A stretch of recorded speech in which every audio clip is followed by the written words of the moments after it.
The Brothers Karamazov by Dostoyevsky.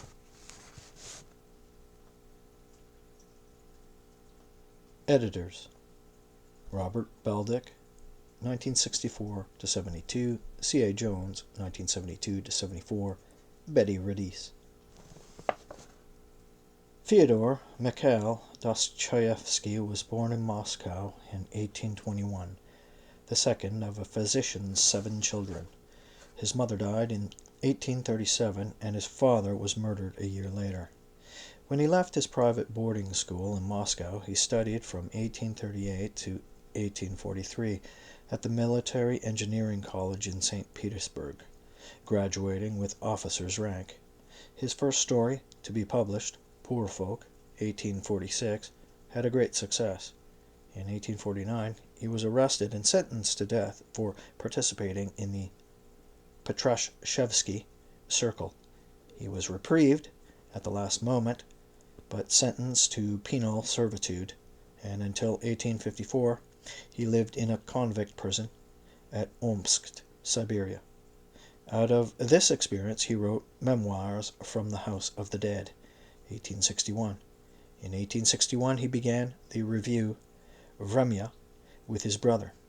In 1862 and 1863 he went abroad, where he strengthened his anti-European outlook, met Mil Saslova, who was the model for many of his heroines, and gave way to his passion for gambling. In the following years he fell deeply into debt, but from 1867, when he married Anna Grigoryevna Shnitkina, his second wife, helped to rescue him from his financial morass. They lived abroad for 4 years. Then in 1873 he was invited to edit Grazdanin, to which he contributed his author's diary. From 1876 the latter was issued separately and had a great circulation. In 1880 he delivered his famous address at the unveiling of Pushkin's memorial in Moscow. He died 6 months later in 1881. Most of his important works were written after 1864. Notes from the Underground, 1864. Crime and Punishment, 1865-66. The Gambler, 1866. The Idiot, 1869. The Devils, 1871. And The Brothers Karamazov, 1880. David Magershak was born in Riga, Russia, and educated at a Russian secondary school. He came to England in 1920 and was naturalized in 1931. After graduating in English literature and language at University College London, he worked in Fleet Street and published a number of novels. Since 1948 he has mainly been working on translations of the Russian classics. For the Penguin Classics, he has translated Dostoyevsky's Crime and Punishment, The Idiot, The Devils, and The Brothers Karamazov, Dead Souls by Gogol, Oblomov by Goncharov, and Lady with Lapdog and Other Tales by Chekhov. He has also written biographies of Chekhov, Dostoyevsky, Gogol, Pushkin, Turgenev, and Stanislavski, and he is the author of Chekhov, the Dramatist, a critical study of Chekhov's plays and a study of Stanislavski's system of acting.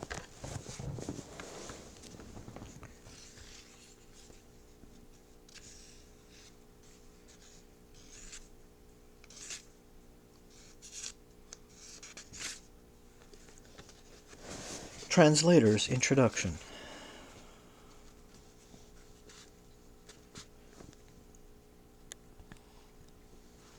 Dostoyevsky began writing The Brothers Karamazov, his last and his greatest novel, in June 1878 and finished it in October 1880, about 3 months before his death. "You can't imagine," he wrote to the Slavophil poet and critic Ivan Aksakov on the 21st of September, 1880. How busy I am at present. I am working hard day and night. Yes, I'm finishing the Karamazovs and reviewing in my mind the work which I, at any rate, think highly of, for there is a great deal of my own in it. I am, as a rule, highly strung when working. My work gives me a great deal of pain and worry. When working hard, I am even physically ill. Now I am striking a balance of what I have been revolving in my mind for 3 years, drafting it and writing it down. It has to be done well. That is to say, at least as best as I can. The time has come when it has to be finished, and finished without any further delay. In spite of the fact that I have been writing it for 3 years, I keep rewriting some chapters again and again. I write and reject. Only the inspired passages come off at once. The rest requires a great deal of hard work. As a matter of fact, Dostoevsky had been revolving the subject of his last novel in his mind for much longer than 3 years. All his 4 masterpieces are essentially murder stories, but each of them deals with a different aspect of murder. Crime and Punishment revolves around the idea whether the murder of an evil old woman, an unscrupulous moneylender, can be justified if it helps to provide the means of a brilliant career of an impecunious student. The Idiot deals with murder as a result of carnal passion, yet against the Christian ideal of forgiveness. In The Devils, the motive for murder is political, while in the Brothers Karamazov, it is the most heinous form of murder that comes under close scrutiny. Parricide, a subject that seems to have exercised a powerful fascination over Dostoevsky since early childhood. As a boy of 10, Dostoevsky wrote to a correspondent on the 18th of August, 1880, from Staraya Ruza, where he usually spent the summer months.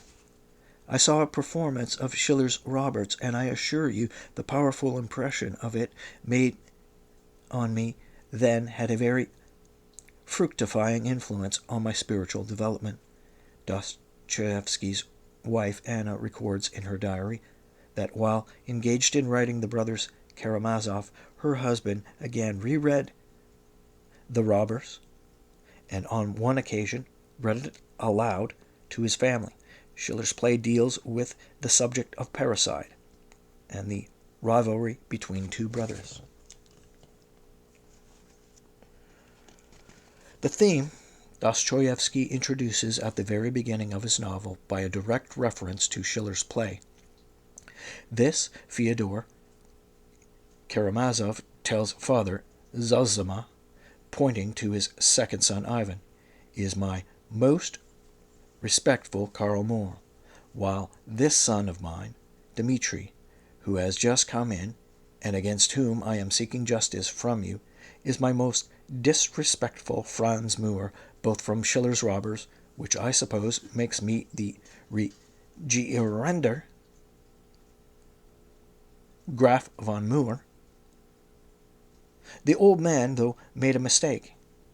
It was Ivan and not Dmitri who, like Franz Moor, had been plotting his father's death, and was in love with the elder brother's fiancée.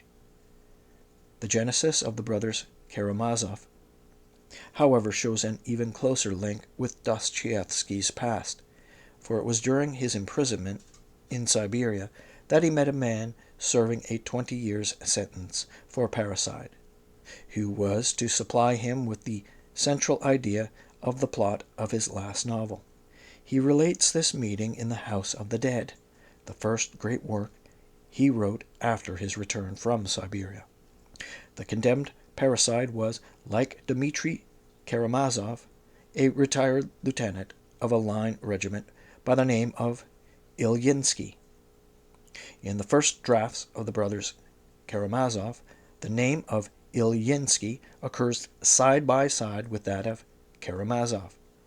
In the first chapter of The House of the Dead, which appeared in 1861 in Time, the monthly periodical Dostoevsky published with his elder brother, Mikhail, he gives the following account of his meeting with Ilyinsky.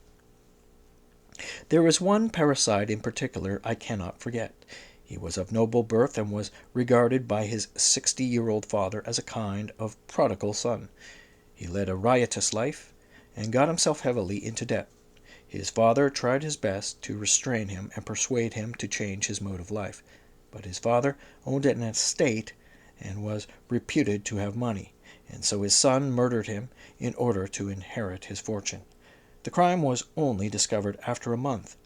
The murderer himself had informed the police that his father had disappeared and that his whereabouts were unknown. He spent the whole of that month in a most desolate fashion. At last, the police discovered the body in his absence. There was an open sewer, covered by planks, running across the whole length of the yard. The body lay in that sewer. It was dressed and carefully laid out. The gray head was cut off and placed beside the trunk, and the murderer had put a pillow under it. He did not confess. He was deprived of his rank and sentenced to 20 years' hard labor in Siberia. All the time I spoke with him, he was in a most cheerful frame of mind. He was a muddle-headed, thoughtless, and extremely irrational fellow, but not by any means a fool. I never noticed any special streak of cruelty in him. The convicts despised him not because of his crime, to which they never referred, but because of his folly, because he did not know how to behave himself. In his conversations with me he sometimes spoke of his father, one day talking to me of the healthy constitution which was characteristic of all the members of his family, he added. My father, never complained of his health to the very day of his death. Such brutal insensibility is, of course, uncommon. It is a phenomenon, a sort of flaw in a man's makeup, a physical and moral deformity still unknown to science, and not just a crime. I did not actually believe in this crime, but people of his town who ought to have known all the particulars about him told me everything about the case. The facts were so clear that it was impossible not to believe. The convicts, Dostoevsky concludes his account, overheard him shouting in his sleep one night, "Hold him! Hold him! Cut off his head! His head!" But in a subsequent issue of Time, Dostoevsky published the following correction in a note before Chapter 7 of The House of the Dead. In the first chapter of The House of the Dead, I said a few words about a parricide of noble birth. The other day the editor of Time received news from Siberia that the criminal had been right all along and had served 10 years of imprisonment for nothing. His innocence had been officially established. The real criminals had been found and had confessed, and the unhappy man had been released from prison. The editor had no reason to doubt the authenticity of his information. There is nothing more to be said. There is no need to dilate on the tragic significance of this fact, and on the dreadful fate of the young man whose life had been ruined by the terrible accusation. The fact needs no comment. It speaks for itself. Ilyinsky was the victim of a miscarriage of justice, which forms the main subject of Dostoevsky's last novel. The parricide theme, however, occurred to Dostoevsky long after he had conceived the idea of writing a huge novel, dealing with another great theme of the brother Karamazov, the theme of atheism and the existence of God. This idea of his proposed novel Dostoevsky first discussed in a letter to the poet Apollon Maikov from Florence on the 23rd of December, 1868, 10 years before he began writing The Brothers Karamazov. I have now in mind, Dostoevsky wrote, a huge novel under the title of Atheism. For God's sake, this is strictly between ourselves, but before I can sit down to it, I must read almost a whole library of books written for atheists, Catholics, and Greek Orthodox writers. Even if I get an offer for this work, it will be finished no sooner than in 2 years' time. I have the chief character, a Russian who belongs to our social set, an elderly man, not very well educated, but not entirely uneducated either, a man of some rank, who suddenly in his old age loses his faith in God. All his life he was only interested in his job in the civil service, never left the rut, and had done nothing in particular up to the age of 45. A psychological explanation, a serious man, a Russian. His loss of faith in God makes a tremendous impression on him. The background and the action of the novel are conceived on a large scale. He gets mixed up with the younger generations, the atheists, Slavophiles, the Europeans, Russian religious fanatics, monks, and priests, gets deeply involved, among others, with a Jesuit protagonist, a Pole, sinks as low as the sect of the Flagellants, and in the end regains his faith in Christ as well as in Russia, the Russian God, and the Russian Christ. For God's sake, don't tell anyone about it. So far as I am concerned, I am going to write this last novel even if it kills me. I am going to speak my mind no matter what. 15 months later, however, he changed the title, and to a certain extent the contents of his proposed novel. This will be my last novel, he declared, as it turned out prophetically in a letter to Makov from Dresden on the 6th of April, 1870. It will be as large as War and Peace, and I am sure you will approve of the idea of it. At least that is what I have gathered from the talks I have had with you. This novel will consist of 5 long stories, about 15 folio pages each. During the last 2 years, the whole plan has matured in my head. The stories will be quite independent of each other, so that they could even be sold separately. The action of the first story takes place in the 40s. The general title of the novel is The Life of a Great Sinner, but each story will have a different title. The main question that will be discussed in all the parts is one that has worried me, consciously or unconsciously, all my life: the existence of God. During his life, my hero is at times an atheist, at times a believer, a fanatic, a dissenter, and again an atheist. The second story will take place in a monastery. I put all my hopes on the second story. Perhaps people will at last say that not everything I have written is a lot of nonsense. I am telling this to you alone. I want to make Tikhon Zadonsky the chief character of the second story, under another name, of course, but he too will be a bishop living in retirement in a monastery, a 13-year-old boy who took part in a criminal act, precocious and dissipated. I know the type. The future hero of my novel is put into a monastery by his parents, our own set, cultured, where he is to be educated. A wolf cub, a nihilist, the boy makes friends with Tikhon. You know Tikhon's character and personality, don't you? It is true, he concludes. I shall not create anything, but only show the real Tikhon, whom I have taken to my heart long ago.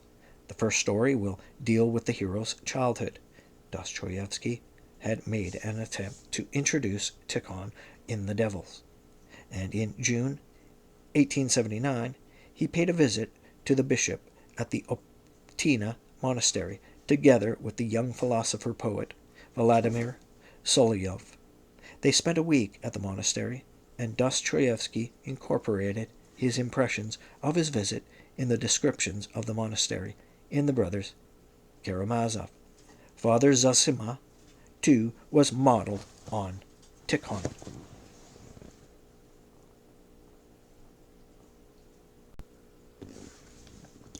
Dostoevsky wrote in almost identical terms to the critic Strakov, concluding his letter by the assertion that he had decided to make this idea of mine into a culmination of my career, for I can't expect to live and write for more than another 6 or 7 years. In the meantime, however, the political events in Russia, where he had returned on the 20th of July, 1871, and particularly the growing revolutionary terrorist movement there, made him postpone his plan of writing his huge novel and write The Devils instead. He also resumed his journalistic work by editing the conservative periodical The Citizen, in which he began publishing his extreme reactionary views in his diary of a writer, which he subsequently published independently, the last two issues appearing shortly before his death. During these years, a friend of his records, he never regained the composure which is natural to people who carry on quietly with their work. His inner tension hardly ever left him. He was in a constant state of nervousness and irritability, especially during the last years of his life.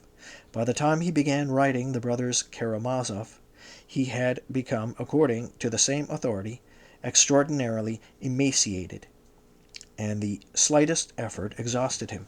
He suffered from emphysema, and it was a burst blood vessel in his lungs, complicated by an attack of epilepsy, that finally killed him.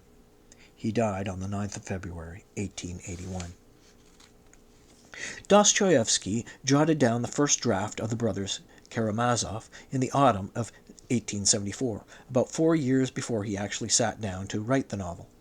This draft follows closely the Ilyinsky episode and contains most of the elements of Mitya's story. 13th of September, 74. Dostoevsky wrote, "Drama in Tobolsk 20 years ago. Something like the Ilyinsky episode. Two brothers, an old father. One of the brothers has a fiancée with whom the second brother is secretly and enviously in love, but she loves the elder one. The elder brother, a young lieutenant, leads a riotous and foolish life. He quarrels with his father. The father disappears. Nothing is heard of him for several days. The brothers discuss their inheritance, and suddenly the police arrive. They dig up the father's body from the cellar. The evidence points to the elder brother. The younger brother does not live with him. The elder brother is tried and sentenced to hard labor in Siberia. N.B. He quarreled with his father, boasted about his mother's inheritance, and other foolish things. When he entered the room, even his fiancée recoiled from him. He was drunk and said, 'Do you, too, believe I did it?'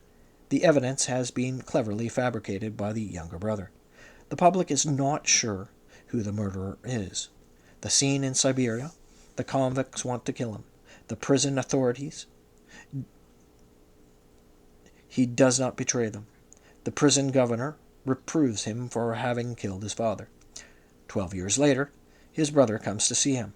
A scene in which they understand each other without uttering a word. 7 years pass after the meeting.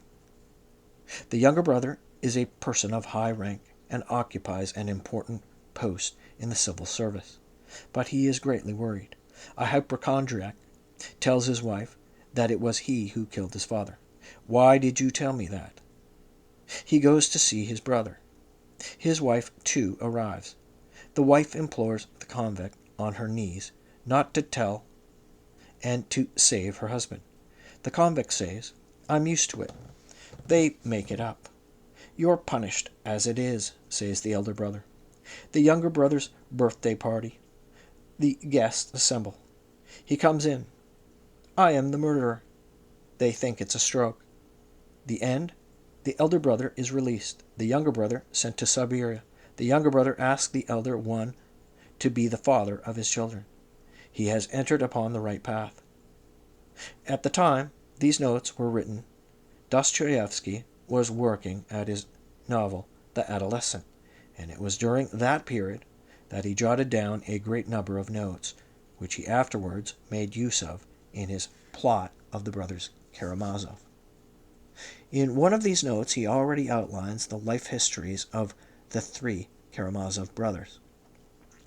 Preparations for the marriage of the second brother, Fyodor, he wrote. The younger one goes out and meets Lambert, tells him about his family. 'Is there a devil?' The third brother asks the elder one. Meanwhile, the rebellion of the children. And so one brother is an atheist and in despair. The other one is a fanatic. The third, the coming generation, a living force, new men. And the newest generation, children. The children theme is first elaborated in notes for a separate novel, a novel about children, only about children, and the child hero. NB, Save a Suffering Child, Stratagems, etc. We found a child left on our doorsteps, Fyodor Petrovich, a lover of children and wet nurses. Fyodor Petro, addressing the children, after he had carried out their commission, says, "Children, I've done what you told me, and I'm going to give you a full account of it now." Or, "Children, I've read this or that book," and then he tells them about politics, etc. NB, he is a grown-up child himself and is full of the deepest and liveliest feelings of love for children. The children plot to organize their own children's empire. Children's arguments about a republic or a monarchy. The children get in touch with the delinquent children in prison. The children, fire raisers and wreckers of trains. The children convert the devil. Children, debauchees and atheists. Lambert, Andriochs, children, parasites. Moscow, News, number 89, 12th of April. A civil servant, his marriage, a foundling, illegible, home for delinquent children, he accepts a bribe, resigns. The maltreatment of children is touched upon in the draft of yet another novel, a fantastic poem novel, The Future Society, the Paris Revolution, the Commune, Victory. 200 million heads, terrible sores, dissipation, destruction of the arts, libraries, a tortured child, quarrels, lawlessness, death. Children, mother marries a second time, a group of orphans. Half brothers and half-sisters, the champion of truth, death of the worn-out mother, the children's protest. Run away. They go out into the street, the champion alone, wanderings, etc. In his notes for the year 1877, there are also indications that Dostoevsky was contemplating writing novels under the titles of The Russian Candidate, a book on Christ, and The Forties. The last named novel contains a number of notes that bear a direct relationship to some of the themes in the Brothers Karamazov. The Forties, Book of Wanderings, Ordeals, 1, 2, 3, 4, 5, 6, etc. Satan. We were all deceived. In brackets, young man. What maddens me most of all is that you have been appointed to look after me. Why you even accept God as something that has been cast off. Another brief note contains the following chapter, heading that must have been intended definitely for the Brothers Karamazov. The Devil, Ivan Fedorovich's Nightmare. A further note, later elaborated in the chapter of Ivan and the Devil, reads, "The man who shot himself and the devil something like Faust," can be joined to the poem novel. The first mention of Elizaveta Smerdyashchaya occurs in Dostoevsky's notes as early as in 1874 to 1875. Elizaveta Smerdyashchaya, send me the stinking one, not to thee into paradise, but into hell, so that out of the torment and the fire I may cry to thee, thou art holy, holy, and I have no other love. At first, Dostoevsky intended to deal with one of the main themes of the Brothers Karamazov, the disintegration of the Russian family and the Russian state, in a separate novel under the title of Disorder. The note referring to it is dated the 26th of August, 1875. The title of the novel is Disorder. The whole idea of the novel is to show that universal disorder now reigns everywhere in society, in its affairs, in its leading ideas, which, for that reason, do not exist, in its convictions, which do not exist either, in the disintegration of family life. If passionate convictions do exist, they are only destructive ones. Socialism. There are no moral ideas left.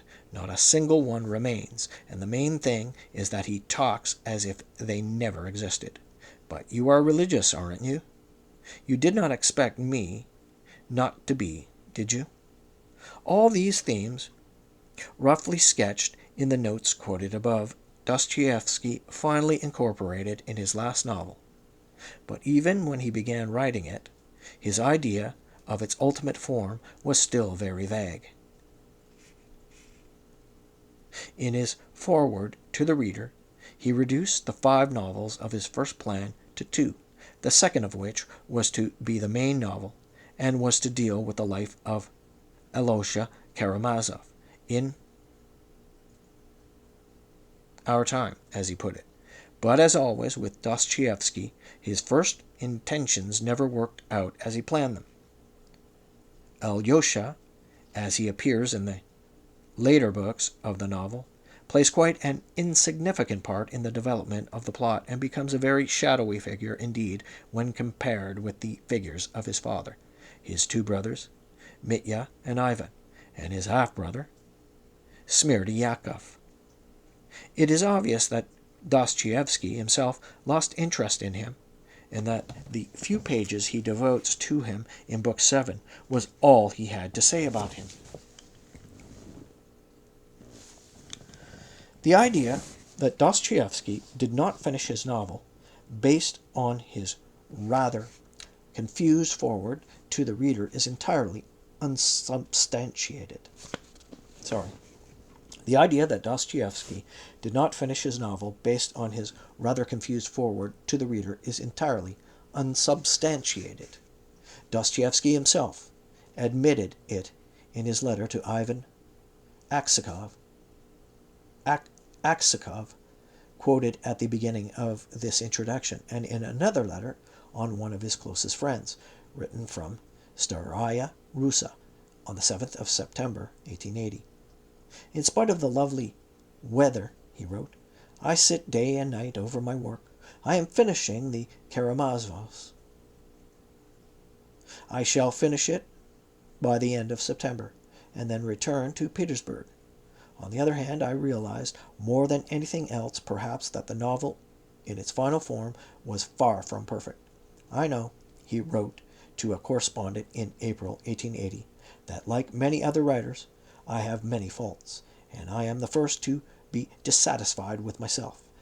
At the moment when I am trying to review my life's work, I often realize with pain that I have literally failed to express 1/20th part of what I had wanted to, and perhaps could have expressed.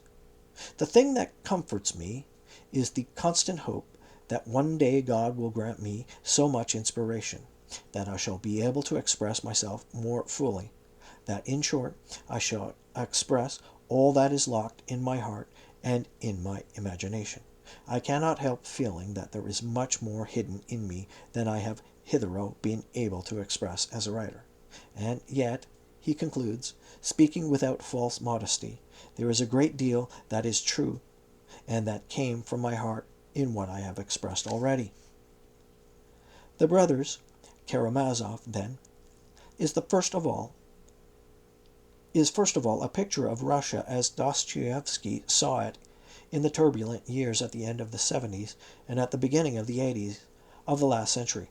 Combine all the 4 main characters of the novel Dostoevsky wrote to Katkov, the reactionary editor of the Moscow Herald, in which the novel was being serialized, and you will get a picture reduced perhaps to 1,000 degree of our contemporary educated Russia, and is why I regard my task as so important. And in further letters to Katkov, he defined Ivan Karamazov's rebellion as the synthesis of our modern Russian anarchism.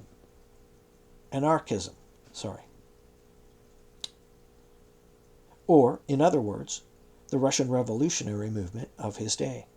The modern negationist, he wrote to Katkov, declares himself openly in favor of the devil's advice, and maintains that it is more likely to result in man's happiness than the teachings of Christ.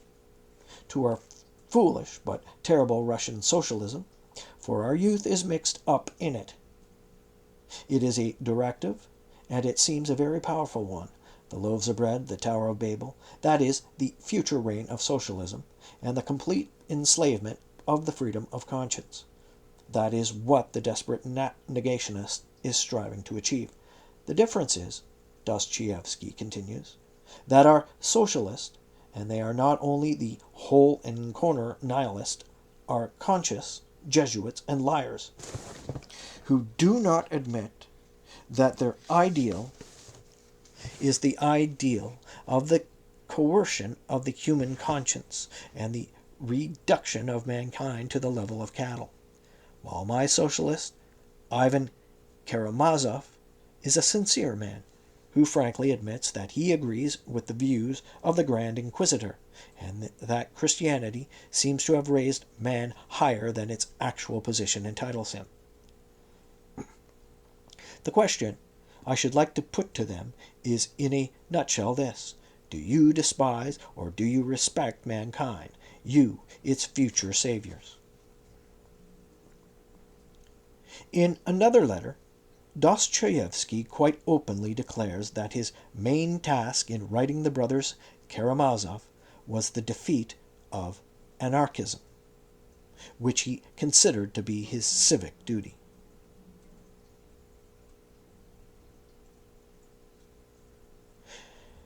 Dostoevsky's personal involvement in the social and political life of his country becomes even more evident in the last chapters of his novel, in which he attacks the newly formed courts and trial by jury.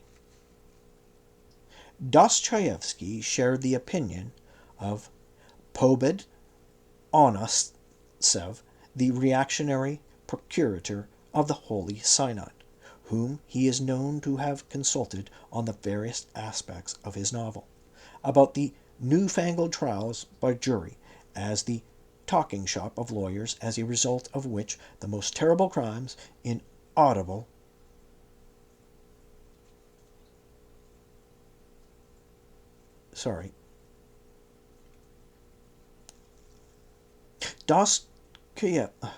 Dostoevsky shared the opinion of Pobed on Ostev, the reactionary. One more time. Dostoevsky shared the opinion of Pobed on Ostev, the reactionary procurator of the Holy Synod, whom he is known to have consulted on the various aspects of his novel, about the newfangled trials by jury as the talking shop of lawyers, as a result of which the most terrible crimes, indubitable murders, and other grave felonies remain unpunished. He was present at the famous trial in 1878 of Vera Zasulich, the 27-year-old terrorist, who was acquitted by the jury of her attempt on the life of the Petersburg Governor-General. Her acquittal was followed by a concerted attack on trial by jury by the conservative press, an attack in which Dostoevsky joined. In fact, he went so far as to reproduce many of the incidents of the trial of Vera Zasulich in the trial of Mitya Karamazov. Thus, Mitya's trial for murder, we are told, had been known all over Russia, and in spite of the fact that it was quite an ordinary, sordid case of murder, without any political implications whatsoever, it had caused such an immense shock that all sorts of distinguished personages with stars on their frock coats, as at the trial of Vera Zasulich, traveled from Petersburg to Skodo, Prigonyevsk, and the remote provincial town which Dostoevsky had given such an unsavory name. The English equivalent of it would be pigsty. The presence of many fashionable ladies at the trial was another of the features Dostoevsky copied from the trial of the terrorist girl. But more significant still are Dostoevsky's description of the presiding judge, the public prosecutor, and the counsel for the defense, all of whom were recognizable copies of the judge, prosecutor, and defending counsel of Vera Zasilich. Dostoevsky made his intention of satirizing the new trials by jury quite clear in a letter to Pobed Onostsev, in which he drew the procurator's attention to the September issue of the Russian Herald. In this September issue, he wrote, will be a description of a trial of our public prosecutors and lawyers, and all this will be shown up in a special light. Equally characteristic of Dostoevsky's methods as a novelist is the great pains he took to check up on the sources of the different incidents in his novel. In one of his letters to Pobed Onostsev, he underlines the fact that in one of the most important books of his novel, Pro and Contra, Blasphemy and Refutation of Blasphemy, I have not betrayed the principles of realism even in so abstract a subject. He tells Katkov that he had sought the advice of 2 public prosecutors in Petersburg before he wrote the description of Mitya's trial, and had checked up on the medical condition of Ivan with medical specialists and the details of Father Zosima's burial with members of the Holy Synod. Smeared Yakov's song in the chapter Smeared Yakov with a Guitar he wrote to Katkov was not composed by me but written down in Moscow. I heard it 40 years ago. It was composed by some Moscow shop assistants and passed on to the footman. It had never been written down by our collectors of folk songs, and it appears in my novel for the first time. The legend about the onion had also been written down by Dostoevsky. I ask you particularly, he wrote to Katkov, to go through the proofs of the legend very carefully. This gem was written down for me from the words of a peasant woman, and quite certainly written down for the first time. The stories of the maltreatment of children, too, were taken from actual life. Everything my hero Ivan relates in the text I am sending you, he wrote to Katkov, is based on actual facts. All the incidents about the children actually happened and were published in the papers, and I can show you where nothing has been invented by me. The general who hunted down the child with hounds and the whole of that incident is an actual occurrence, published last winter in the archives, I believe, and republished in many newspapers.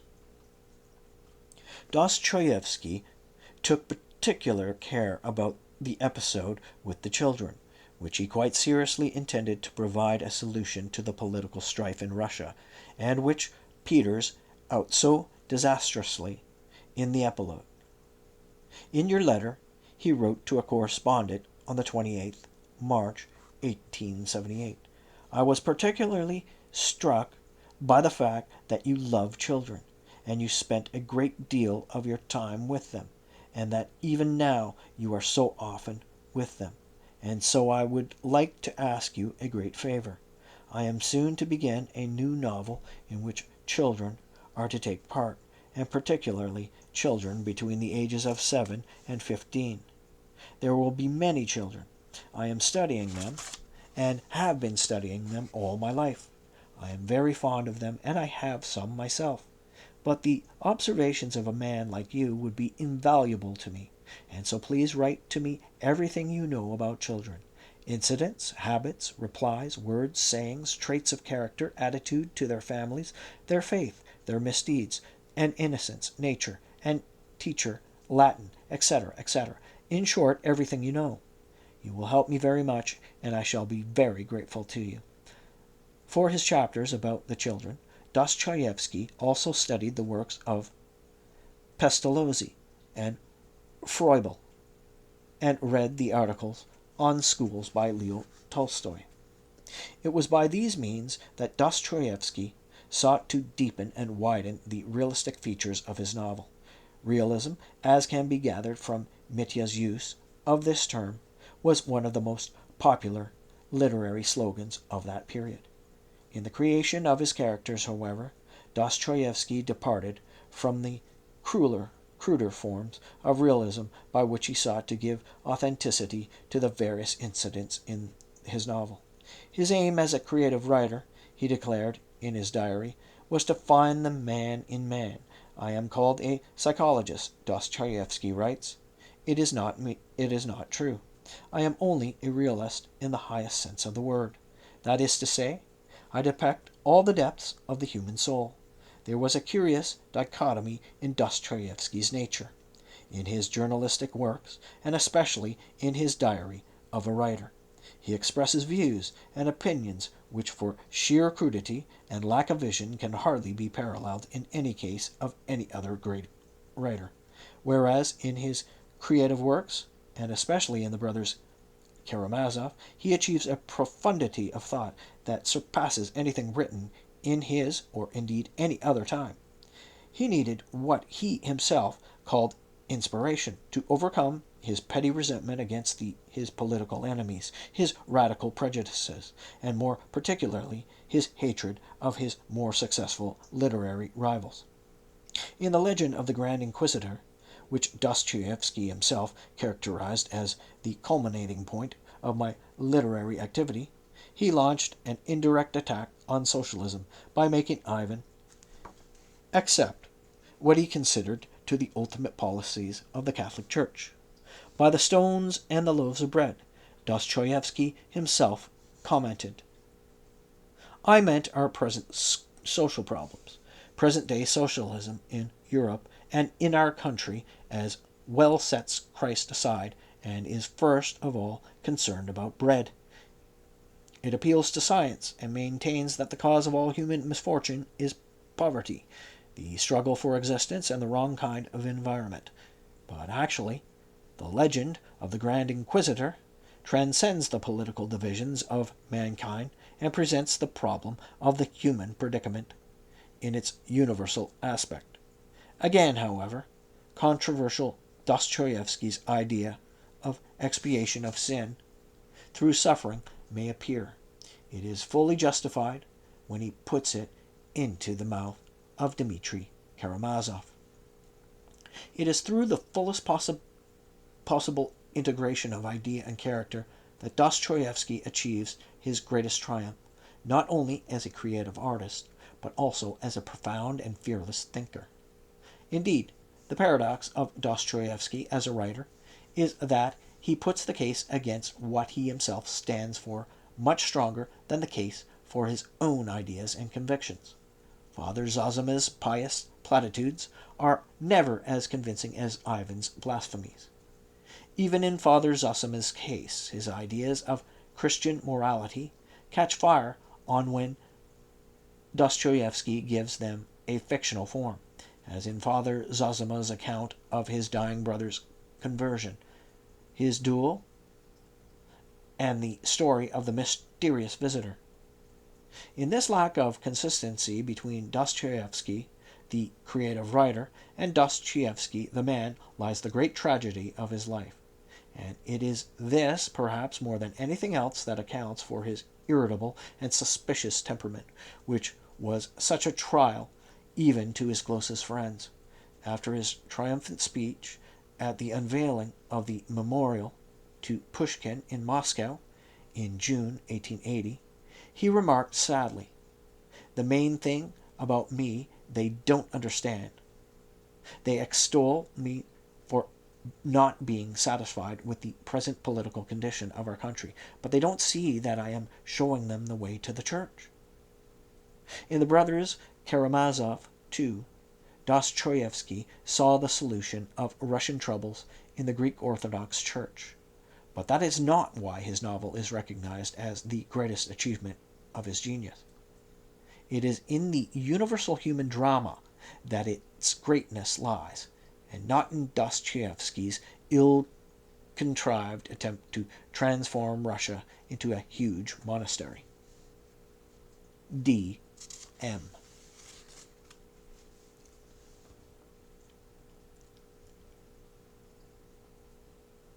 to the reader.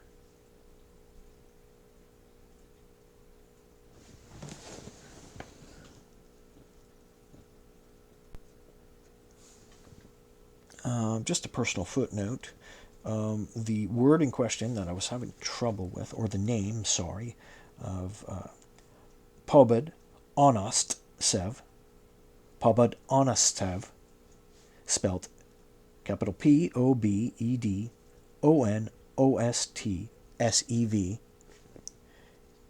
is the word that was fumbled upon. There's the spelling of it, and you can pronounce it yourself. I suppose some of these Russian names, me as well as a few others introduced to this work, are going to have a little bit of trouble with. Anyway, that's fine. On to the novel, which opens with a note to the reader from the author. In beginning the biography of my hero, Alexei Fyodorich Karamazov, I find myself in some difficulty. What I mean is that, though I call Alexei Karamazov my hero, I know perfectly well that he is not by any means a great man, and for this reason I can foresee all sorts of inevitable questions, such as, what is it so remarkable about Alexei Karamazov that you should have chosen him for your hero? What exactly has he done? Who knows of him? And what is he known for? Why should I, your reader, waste my time studying the facts of his life? The last question is the most vital one, for all I can say in reply to it is that perhaps you will find it out for yourself from the novel. But what if, after reading the novel, you do not? What if you do not agree with my Alexei Karamazov is in any way remarkable? I am saying this because, unhappily, it may turn out to be so. He is remarkable so far as I'm concerned, but I doubt very much whether I shall be able to prove it to my readers. The trouble is that, though in a way he is a man of action, he is so only in a vague sort of way, in a way that is not quite clear. Still, it would be strange to demand clarity from people at a time like ours. One thing, though, is beyond question. He is a strange, almost eccentric sort of man. But strangeness and eccentricity are more likely to give a man a bad name than a claim to attention, especially when everyone today seems eager to reduce personality to a common denominator and find some sort of sense amid the general confusion of ideas. An eccentric, on the other hand, is mostly a personality and an exception. Isn't that so? Now, if you don't agree with my last statement and reply, it is not so, or it is not always so, I might feel happier about the importance of my hero. For far from always being a personality, an exception, an eccentric sometimes, on the contrary, expresses the very sum and substance of a certain period, while the other people of the same period, for some reason or other, do not seem to belong to it, just as though they had been cast up by the tide. I wouldn't have indulged in these highly uninteresting and obscure explanations, but would have begun simply without an introduction. If they like it, they'll read it as it is. But the trouble is that while I am dealing with one biography, I have two novels on my hands. The main novel is the second one. It deals with the activity of my hero in our own day. I mean, at this very moment. The action of the first novel, on the other hand, takes place 13 years ago, and is not really a novel, but just a chapter out of my hero's adolescence. It is quite impossible for me to dispense with the first novel, because without it a great deal in the second novel would be unintelligible. But this fact makes my original difficulty much more complicated. If I, the biographer, find that even one novel would be too much for such a modest and unheroic hero, then why on earth do I come out with two novels? And what is more, how do I explain such arrogance on my part?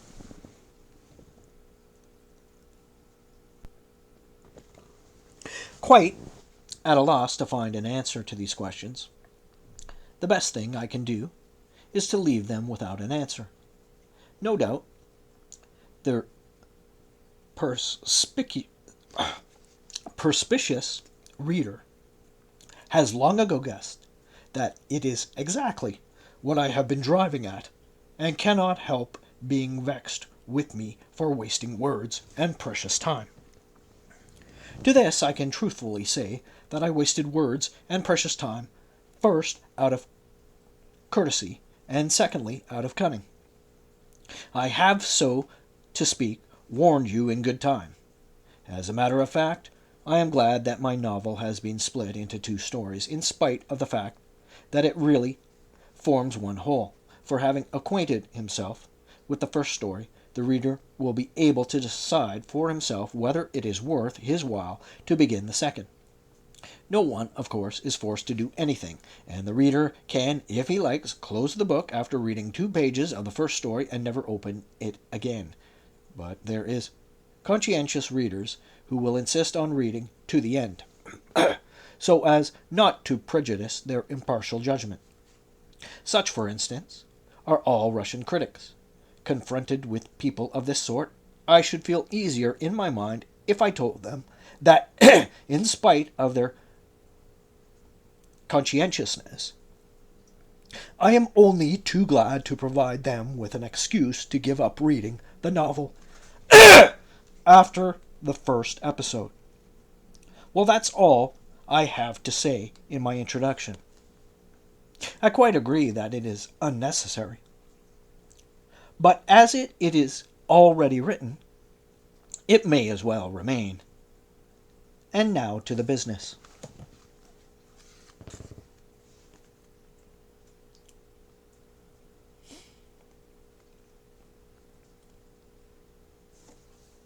The Brothers Karamazov.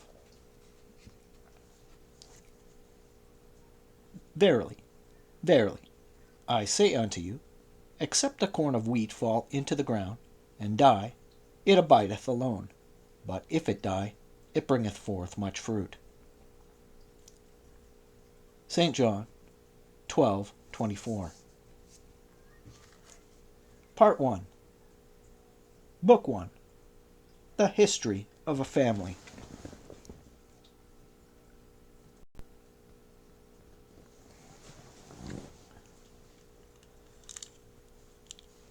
Fyodor Pavlovich Karamazov. Alexei Fyodorovich Karamazov was the third son of Fyodor Pavlovich Karamazov, a landowner of our district who became notorious in his own day, and is still remembered among us because of his tragic and mysterious death, which occurred exactly 13 years ago, and which I shall relate in its proper place. For the present, I shall say about this landowner, as we used to call him, though he hardly ever lived on his estate, is that he was a strange sort of individual, yet one that is met with pretty frequently, the sort of man who is not only worthless and depraved, but also muddle-headed, though one of those muddle-headed men who know very well how to bring off their far from honest business deals, and it would seem nothing else. Fyodor Karamazov, for instance, began with next to nothing. He was a very small landowner, who always contrived to get himself invited to dinner and persistently aspire to the role of sponger. And yet, at his death, it was found that he had left as much as 100,000 rubles in hard cash. And at the same time, he continued all his life to be one of the most muddle-headed and preposterous fellows of our district. I repeat, it was not stupidity, for most of these preposterous fellows are rather clever and cunning, but sheer muddle-headedness, and of a special national kind at that.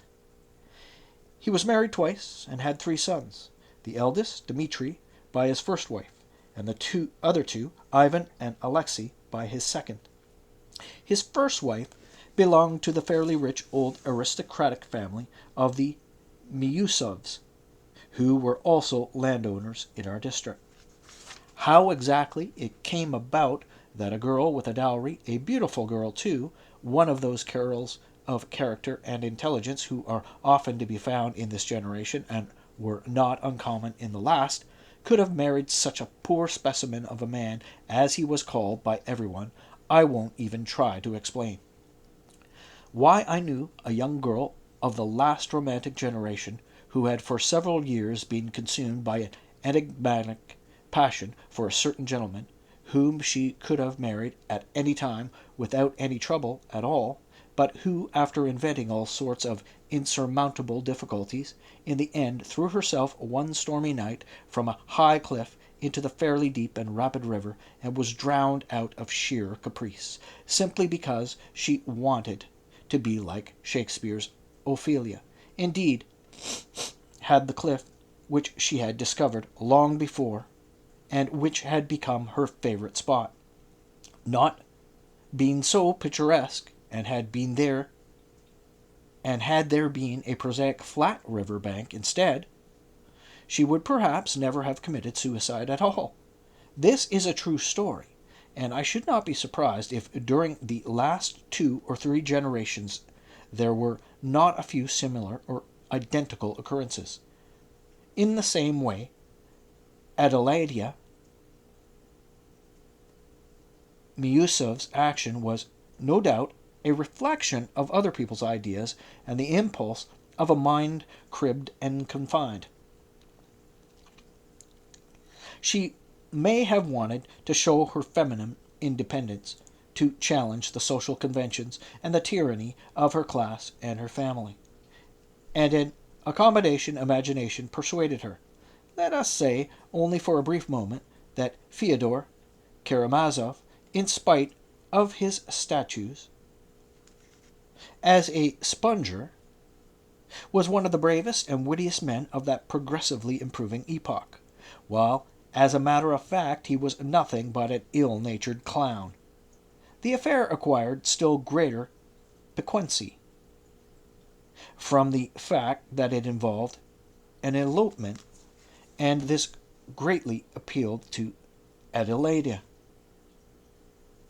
As for Fyodor Karamazov, he was at that time very much disposed towards enterprises of this kind by his social position, for he passionately desired to make a career for himself by fair means or foul, and to insinuate himself into a good family and get a dowry was a very attractive proposition. As for love, there does not seem to have been any of it at all, neither on the part of the bride nor on his part, in spite of Adelaida's good looks. So that this was perhaps the only case of its kind in the life of Fyodor Karamazov, a most licentious man all his life, who was ready at a moment's notice to run after any petticoat at the slightest sign of encouragement. And yet this woman alone aroused no sexual desire in him whatever. Immediately after their elopement, Adelaida realized in a flash that she felt nothing but contempt for her husband. The results of the marriage consequently became apparent with extraordinary rapidity. In spite of the fact that her family got reconciled to her marriage fairly soon, and gave the runaway bride her dowry, husband and wife began to lead a cat-and-dog existence, and there were everlasting rows between them. It was said that during their quarrels the young wife showed much more generosity and high-mindedness than her husband, who,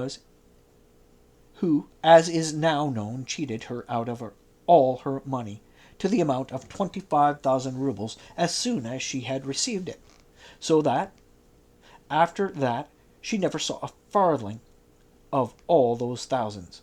In addition, he tried very hard to transfer the little estate and the fairly substantial town-house, which were also part of her dowry, to his own name, by the drawing up of a deed of gift. He would most certainly have succeeded in his attempt merely, as it were, because of the contempt and disgust which he constantly aroused in her by his shameless solicitations and importunities, and also because she was so sick and tired of him that she would have done anything to be left in peace. Fortunately, however, Adelaida's family intervened and restrained the swindler. It is known for a fact that there were frequent fights between husband and wife, and according to the stories current in our town, it was not Karamazov but Adelaida who did the beating, for she was a short-tempered lady, fearless, impatient, dark-complexioned, endowed with extraordinary physical strength. At last she left the house and ran away with an unimpoverished and destitute teacher, a graduate of a religious seminar, leaving the 3-year-old Mitya to be looked after by her husband. Karamazov at once turned his household into a regular harem, and took to giving disorderly drinking parties. In between these orgies he used to drive almost all over the province, complaining tearfully to all and sundry to Adelaida for having left him, and going into details that any husband should have been thoroughly ashamed to give about his married life. He seemed indeed to be pleased and even flattered to play the ridiculous part of an injured husband before the whole world, and went into lurid details of the injuries he had suffered. "One would think you'd got a promotion," the scoffers used to say to him. "You seem so pleased in spite of your great distress." Many even added that he was glad to appear once more in his role of a clown, and that, to provoke even stronger outbursts of laughter, he pretended not to notice his ludicrous position. But who knows, perhaps he did it simply because he was rather naive at heart. At last he succeeded in discovering the whereabouts of his runaway wife. The poor woman, it seems, was in Petersburg, where she had gone with her seminarist, and where she had plunged headlong into a life of complete emancipation. Karamazov at once got busy and began to make preparations to go to Petersburg. Why? That, of course, he did not know himself, and he would perhaps really have gone, but having made up his mind to go, he at once felt himself fully entitled to indulge in a most unrestrained drinking orgy, so as to get the courage he needed for the journey.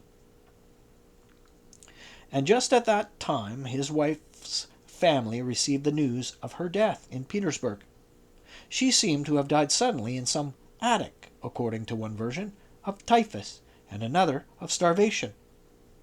Karamazov learnt of his wife's death when he was drunk, and it is said, rushed out into the street, and, raising his hands to heaven in his joy, began shouting, "Lord, now lettest thou thy servant depart in peace." According to others, he sobbed aloud like a little child, so much so that, it is said, people were sorry to look at him in spite of the disgust he inspired. Quite likely, both versions are true. That is to say, that he rejoiced at his release, and wept for her who had given him his freedom, at one and the same time. In the majority of cases, people, evildoers, are much more naive and artless than we generally assume, as indeed we are ourselves.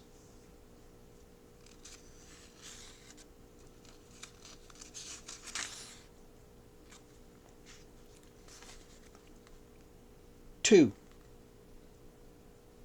He turns out his eldest son. It is, of course, not difficult to imagine the sort of father such a man would be, and what upbringing he would give his children. As a father, he was exactly what one might expect him to be. That is to say, he completely abandoned the child of his first marriage, not out of malice, nor because of any injured matrimonial feelings, but simply because he completely forgot about his existence.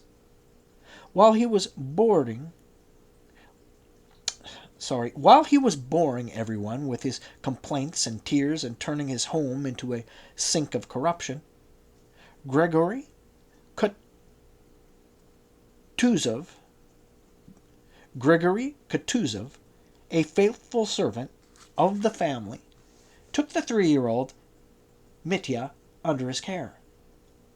If he had not done so at the time, there would not have been anyone to change the child's shirt. Besides, as it happened, the little boy's relations on his mother's side seemed at first also to have forgotten him. His grandfather, that is, Mr. Miusov himself, Adelaida's father, was no longer alive. His widow, Mitya's grandmother, had moved to Moscow, where she fell seriously ill, while Adelaida's sisters had all married, so that Mitya had to remain for almost a year under Grigory's care and live with him in the servant's cottage.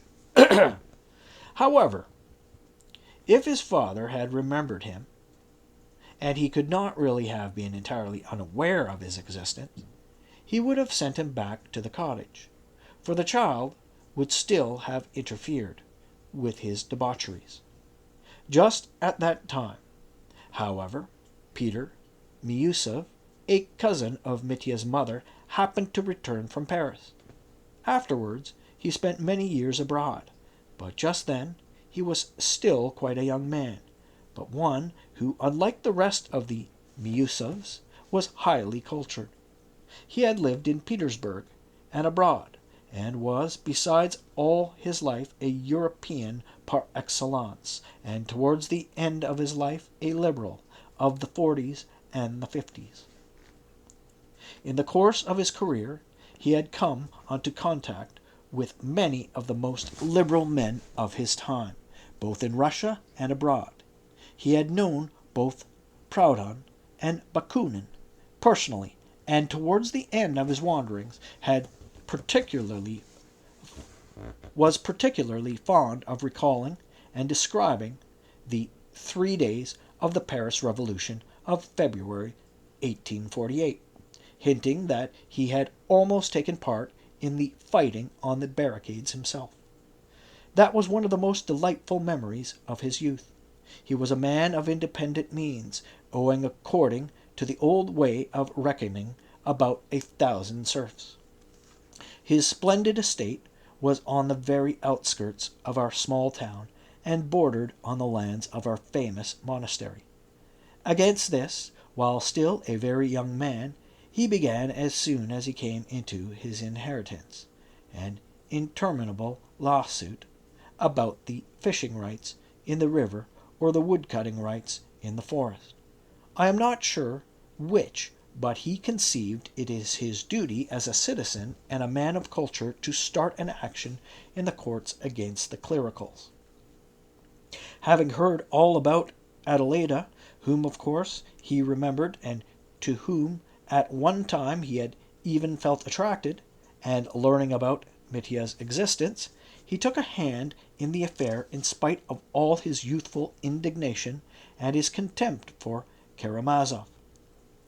It was on this occasion that he made Karamazov's acquaintance for the first time. He told him bluntly that he would like to be responsible for the child's upbringing. Long afterwards, he used to recount as a characteristic trait that when he mentioned Mitya to Karamazov, the latter looked for some time as though he did not understand what child he was talking about, and even seemed surprised to learn that he had a little son somewhere in his house. If Miusov's story was somewhat exaggerated, there was still something in it that rang true. But all through his life, as a matter of fact, Karamazov liked to dissemble, to play some unexpected part before you, sometimes, moreover, without the slightest need for it, indeed, even to his direct disadvantage, as, for instance, in the present case. This trait, however, is characteristic of a great many people, some of them very clever people too, and not only a man like Karamazov. Miusov threw himself warmly into this business, and was even appointed, jointly with Karamazov, the guardian of the child, for after all there was a small estate, a house, and some land left by his mother. Mitya did, in fact, go to live with his mother's cousin, but having no family of his own, Miusov, after settling his affairs and making sure of the revenues from his estates, made haste to return to Paris, where he intended to spend a long time, and left the boy in the charge of one of his cousins, an old lady living in Moscow. It so happened that, having settled permanently in Paris, he too forgot all about the child, especially when the February Revolution broke out, which had made such a strong impression on his mind, and which he could never forget for the rest of his life. The Moscow lady died, and Mitya had taken in charge by one of her married daughters.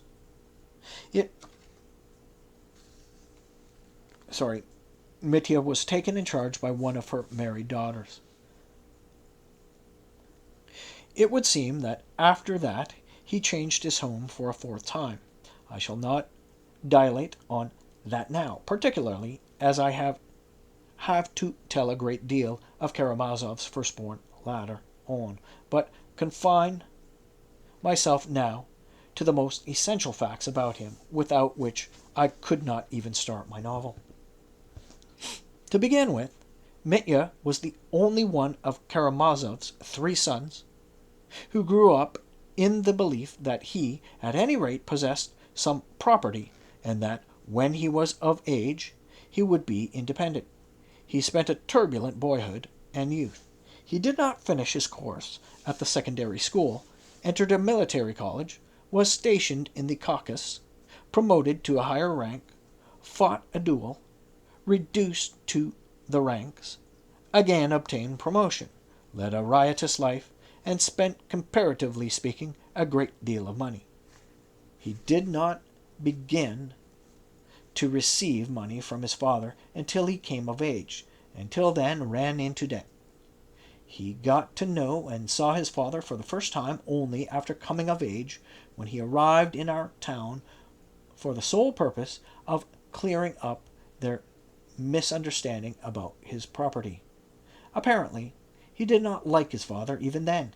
He did not stay long with him, but left in a hurry, having managed to obtain a certain sum of money from him, and entering into some sort of agreement with him about the future receipt of revenues from his estate, an estimate of the value of which, a highly interesting fact that he was quite unable to obtain from his father on that occasion. Karamazov noticed from the very first moment of his meeting with his eldest son, and this, too, must be kept in mind, that Mitya had an exaggerated and quite wrong idea of the value of his property. Karamazov, for reasons of his own, was very well satisfied with this.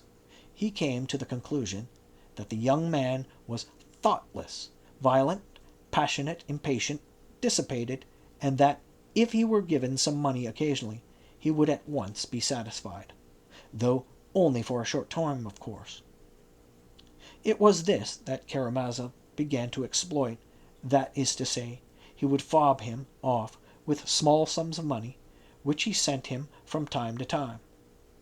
In the end, Mitya, having lost patience, made an appearance in our town 4 years later, in order to come to a final settlement with his father.